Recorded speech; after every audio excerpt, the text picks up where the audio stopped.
Tikman mo nga yan, be. Ha? Tikman mo yan. Yung pera ko, yung baon ko, bilisan mo na. Ay, may ano? Tikman mo muna. Panis? I-rate mo muna. Panis? Ano lasa? Panis? Kunyari, ano mo yan? Ano tawag doon, be? Promote ba yung tawag? Sige, paano? Kumain ka ulit. Tingnan natin yung itsura mo. Go. Guys, try nyo to sa ano, 7-Eleven lang namin siya binili. Napakasarap, promise. As in. Ano lang to, worth 80 pesos. Tapos parang mga 5 days mo na siya mauubos. Pero syempre, na ganyan, balik mo na ulit. Para pwede mo pa siyang aabot talaga siya ng matagal. Promise guys.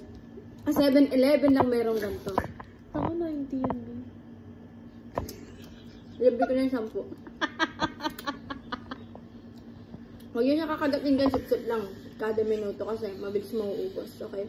7-Eleven lang to guys. Bye-bye!